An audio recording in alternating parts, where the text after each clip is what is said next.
I don't generally agree with most of professional wrestling's heroes. Hulk Hogan is a self-righteous idiot. Angelo Mosca Sr. is a vigilante. And Tony Garea is an in-denial loser. These opinions usually group me into a category of people that the professional wrestling fan base would consider bad influence. Captain Lou Albano, Paul Jones, the Iron Sheik. However, if you take a moment to listen to these people, they're not that bad after all. One individual that has absolutely no excuse for their behavior, however, despite no matter what nonsense reason they give, is Adrian Street. Thanks for tuning in to another episode of Tyler Vance Rants. I am your host, Tyler Vance himself. It is May 5th, 1984. Last week it was revealed just how influential Captain Lou Albano has been on Cyndi Lauper's career with Girls Just Wanna Have Fun. Angelo Mosca Sr. confirms that he is the self-proclaimed National Wrestling Alliance rules enforcer. On top of that, the self-proclaimed exotic Adrian Street drew a particularly racist caricature of Pistol Pez Whatley on international television, before going on to dehumanize his wife and manager, Miss Linda, as well as women in general. Since we are on the topic of Adrian Street, we're going to be tuning into the National Wrestling Alliance's Worldwide Wrestling program first, and immediately we are greeted by Johnny Weaver and the NWA television champion Tully Blanchard on commentary, as they call the action between Chief Wahoo McDaniel and Brian Adidas, taking on the team of Bobby Bass and Gary Royal.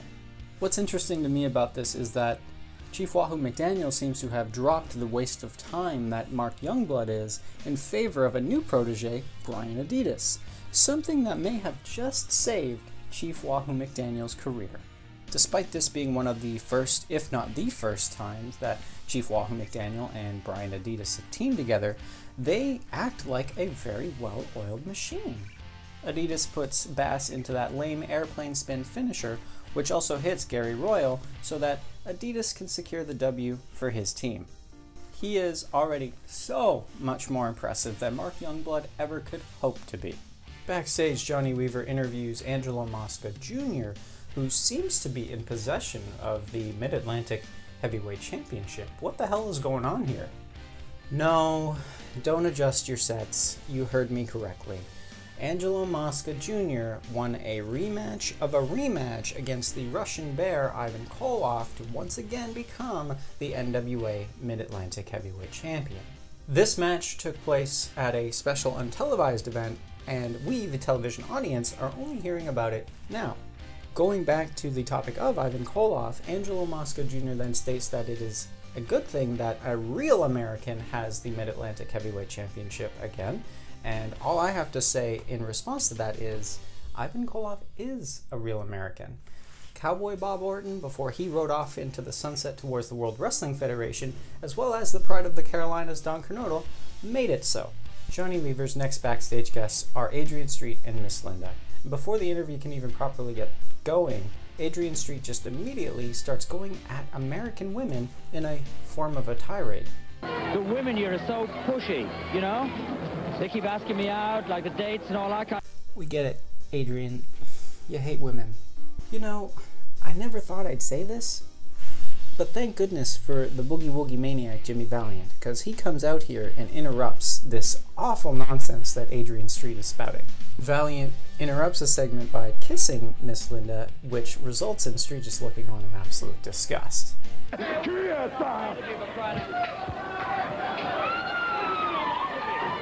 Someone that wasn't disgusted at the kiss was the recipient, Miss Linda herself. She smirks as if it was the most romantic and exciting thing that has happened to her in years, before Adrian slaps her to the moon. That's the sort of thing that I...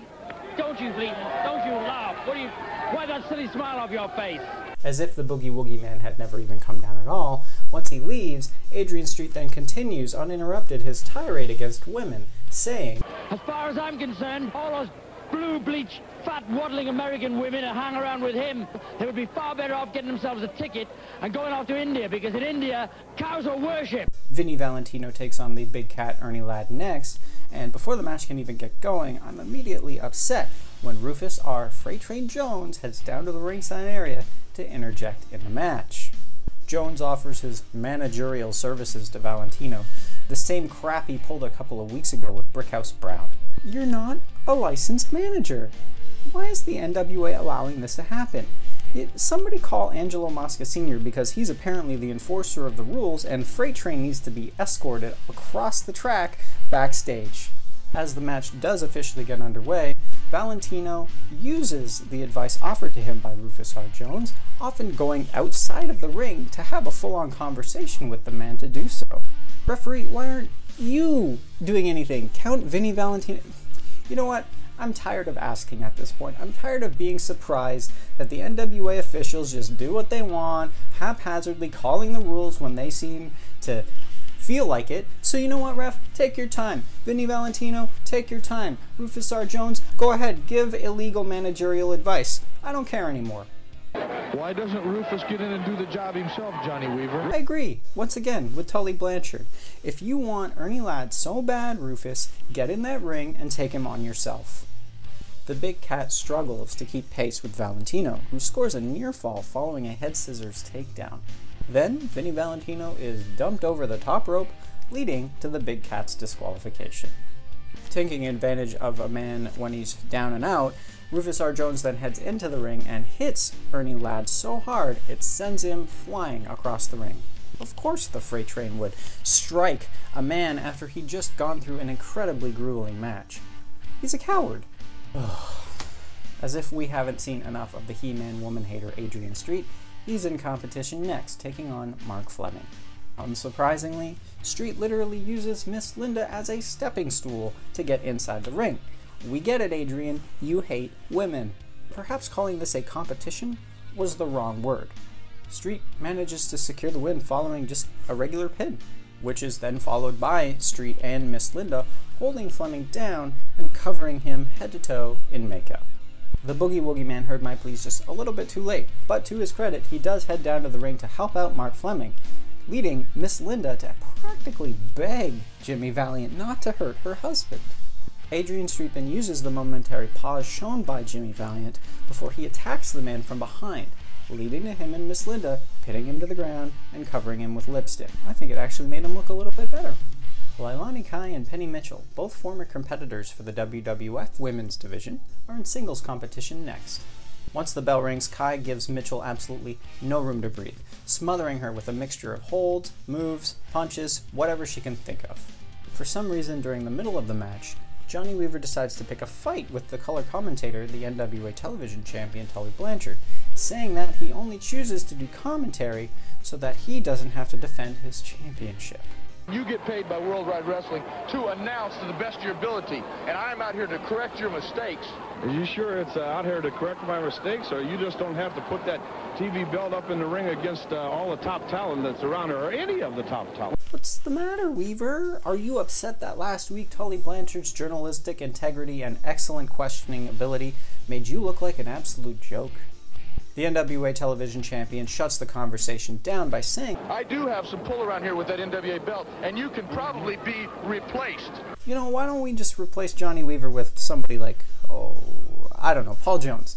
Paul Jones and Tully Blanchard on commentary would be so good. We've never had a more unbiased look at things. After getting thrown outside of the ring by Leilani Kai, Penny Mitchell scores the win following a sunset flip.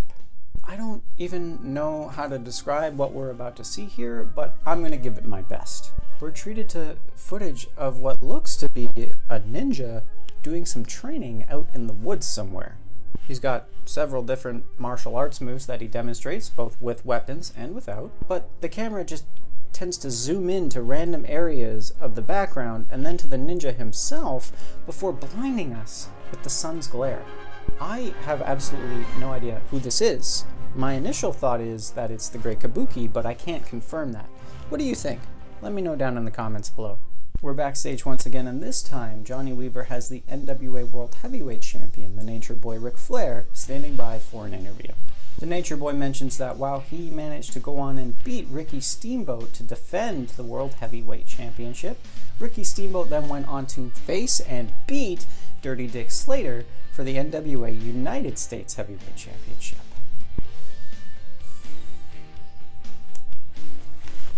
Moving on from that bomb, Ric Flair then says that he's willing to put up the World Heavyweight Championship against Steamboat anytime, anywhere, just so long as the match is signed. He then changes his tactics and focuses on the former United States Heavyweight Champion, Dirty Dick Slater, saying that his shot for the World Heavyweight Championship will be coming any day now.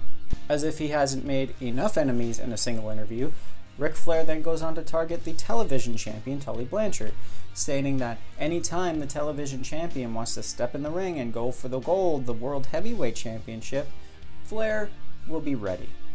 Rick, here's some advice, because I really think you need it at this point. Focus on one fire at a time, lest you want to get burned. Paul Jones emerges as Johnny Weaver's next interviewee, aided by a walking cane.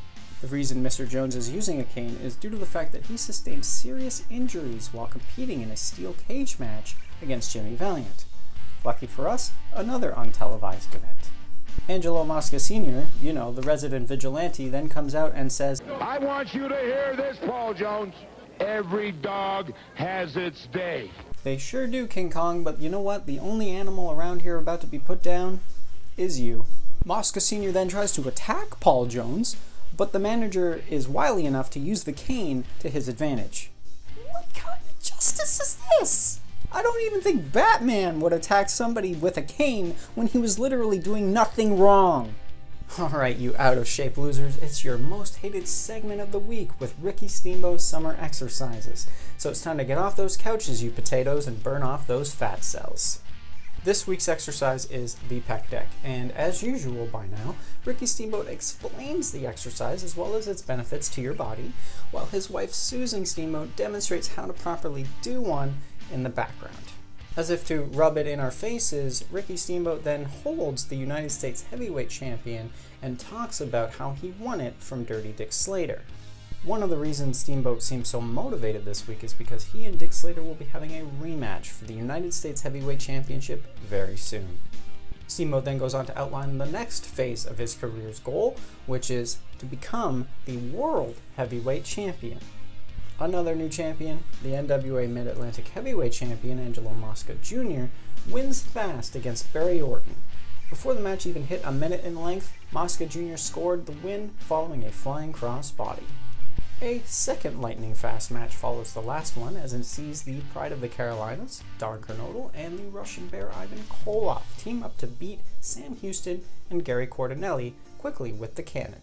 A six-man tag team match is the main event of this week's Worldwide Wrestling, and it sees the team of the Boogie Woogie Man, Jimmy Valiant, teaming up with Pistol Pez Whatley and Rufus R. Jones to face the team of Ben Alexander, Kurt Von Hess, and Doug Vines. Considering the fact that both Jimmy Valiant and Rufus R. Jones are competing in this match, suffice to say it is not a technical masterpiece. The one thing that stays the same and constant, Tully Blanchard. Tully Blanchard, I just enjoy you immensely. The Boogie Woogie Man wins the effort for his team following an elbow drop. To finish the show off, Johnny Weaver has the tag team of Don Kernodle and Ivan Koloff standing by for an interview. According to Ivan Koloff, the Soviet Union's Ministry of Defense is so pleased with his choice of tag team partner in Don Kernodle that they've given the Russian Bear their absolute approval. Don Kernodle then sets out a general challenge, listing off any tag team that he can think of off the top of his head, suggesting to his partner that they make an example of these teams. Ivan Koloff agrees, but then addresses the fact that he is no longer the NWA Mid-Atlantic Heavyweight Champion, having lost it to his longtime rival, Angelo Mosca Jr. Ivan Koloff rightly says that Angelo Mosca Jr. is only the champion because his father, King Kong Angelo Mosca Sr., is currently running around doing whatever he wants, interfering in everybody's business.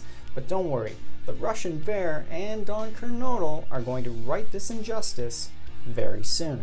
With Worldwide Wrestling at a conclusion, let's tune into the WWF and see what its flagship show, Championship Wrestling, has in store.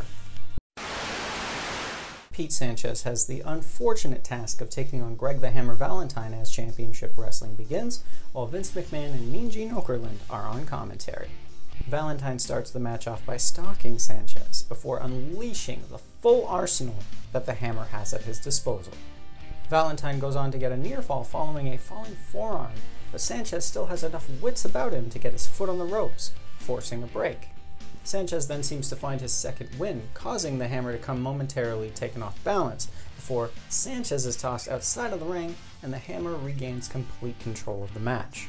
Surprisingly, Pete doesn't give up right away, and he fights valiantly until the end before he can take no more pain, submitting to Greg Valentine's figure 4 leg lock. When it's all said and done, Valentine then lays into Sanchez for trying to one-up the hammer. You get what you deserve. Tony Garea and Special Delivery Jones are teaming up next to face the team of Adrian Adonis and Dick Murdoch. I can already tell that this Adonis fellow is one tough dude because only tough dudes wear leather jackets.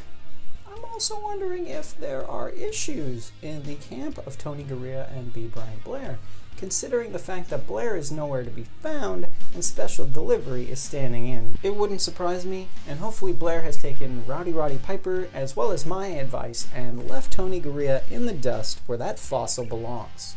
Adrian Adonis gets caught in the ropes during the opening moments of the match, and that dirty scoundrel Garea tries to take advantage. Murdoch is then tagged in, and he uses his physical stature to absolutely beat down Tony Garea. Jones looks on worryingly with concern as his partner becomes victim to pretty much every double team in the book at the hands of Adonis and Murdoch. Jones inserts himself by headbutting Murdoch from the sidelines, which leads Tony Garea to be able to get a tag. Special Delivery then goes on a brief rampage, but the teamwork between Adonis and Murdoch are just too much. Murdoch gets the 1-2-3 for his team following an elbow drop, and it puts the WWF Tag Team Division officially on notice. The cowardly duo of Garea and Jones then try to attack Murdoch and Adonis from behind, but they're just so clumsy that they get spotted, which allows Adrian Adonis and Dick Murdoch to safely head backstage. Adrian Street must hate this episode. A non-title match between the WWF World Women's Tag Team Champions, Princess Victoria and Velvet McIntyre, are taking on the team of Wendy Richter and Peggy Lee next. Lee starts the match off for her team and quickly tags Wendy Richter in and out to make sure that Princess Victoria is constantly kept on her toes and isolated. The teamwork between Wendy and Peggy is phenomenal, leading to some frustration on the WWF World Women's Tag Team Champions end, especially Velvet McIntyre, who looks on helplessly from her corner. Peggy Lee begins to stand on Princess Victoria's neck, forcing Velvet McIntyre to take action. She attacks Lee from behind, freeing the princess. In the confusion of McIntyre's interference, Princess Victoria tries to take advantage of the situation by getting a near fall on cowgirl Wendy Richter. Things look desperate for Princess Victoria, who eventually does manage to get a life-saving tag into Velvet McIntyre, saving the effort for the WWF World Women's Tag Team Champions. McIntyre is a house on fire. She clears the ring easily, considering the fact that Wendy Richter and Peggy Lee spent so much of their energy wearing down Princess Victoria. The WWF Women's World Tag Team Champions secure the win following Velvet McIntyre's reverse crossbody. It's my favorite segment of the week, as well as I'm sure it is yours. Piper's Pit. Roddy Piper's guest this week is a returning one in half of the World Tag Team Champions, the male versions, Rocky Johnson. Both Atlas and Johnson were guests recently on Piper's Pit, but when faced with extreme questions and accusations by Piper, they decided to insult the host and then leave. Johnson has agreed to return to Piper's Pit tonight, and according to Roddy Piper, the only reason he's done so is for one thing: clout.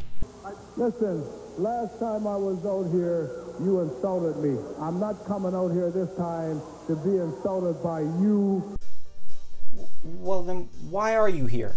Of course, that statement encourages Roddy Piper to go on an absolute tirade against Rocky Johnson, ending by saying, "Yeah, excuse me, all the heck. You got nothing to say constructive at all at any time. Maybe you're in the wrong field of athletics. Maybe what you should be doing, boy, is shining shoes." The WWF World Tag Team Champion then loses his cool again, ending up actually hitting Roddy Piper before wrestlers from the backstage rush Piper's Pit and try to separate the two. Mind your own business. Let them fight. This is Angelo Mosca Sr.'s fault for inspiring other people to commit vigilante behaviors. One of the final matches of the night sees Jose Luis Rivera take on Mr. Wonderful Paul Orndorff in singles competition. The crowd takes the opportunity to try to get under Mr. Wonderful's skin by chanting Paula and then also pelting Orndorff with actual trash. Rivera is such a non-issue in the eyes of Mr. Wonderful, who spends the entire first half of the match arguing with the crowd rather than pay attention to Jose. When the match begins proper, Orndorff throws Mac around the ring like he's yesterday's garbage. Mr. Wonderful has an opportunity to put Jose Luis Rivera away following a power slam, but he stops the referee's count, instead opting to finish the match off by placing Rivera in a pile driver. The main event of WWF Championship Wrestling sees Mr. Italy Salvatore Bellomo face off against Ron Shaw. Shaw immediately begins to pummel Salvatore as soon as the bell rings, and it really is a poor reflection of Bellomo's own skills, considering the fact that he struggles to maintain pace with someone the likes of Ron Shaw. Following a backdrop, Salvatore Bellomo manages to regain control of the match, and not long after secures the win over Shaw following a crossbody. With the final ring of the bell comes the end of the week, and while not a very busy one in the WWF except for the fact that Roddy Piper and Rocky Johnson were both at each other's throats, the NWA once again was another story. Chief Wahoo McDaniel has taken another protege under his wing, this time in the form of Brian Adidas, who also has allied himself with the Boogie Woogie Man Jimmy Valiant and his circus of clowns. Speaking of Valiant himself, he attempted to go to Miss Linda's aid after her client and husband, Adrian Street, went on a misogynistic tirade. While this didn't stop Adrian in the end from speaking his mind, it did give Miss Linda a little bit of hope that someone out there saw her as something more than a piece of property. This goes out to any women, or men for that matter, that are in a similar situation to Miss Linda. While Jimmy Valiant might not be able to come to your personal rescue, help is always out there should you need it. Thank you for tuning in to another episode of Tyler Vance Rants. Don't forget to like the video, share it with your friends, subscribe so you never miss an episode, and you can also follow me on social media where you can share it with your family and friends. That's it for this week, and I'll see you next week. So long for now. After getting thrown outside of the ring by Leilani Kai, Penny Mitchell scores a We'll be having a rematch for the United States Heavyweight Championship. Rivera is such a non-issue in the eyes of Mr. Wonderful that Paul Orndorff spends the entire first half of the match simply ignoring John. Speaking of Valiant, he went to Miss Linda's aid after Jimmy Street, no, that's not right,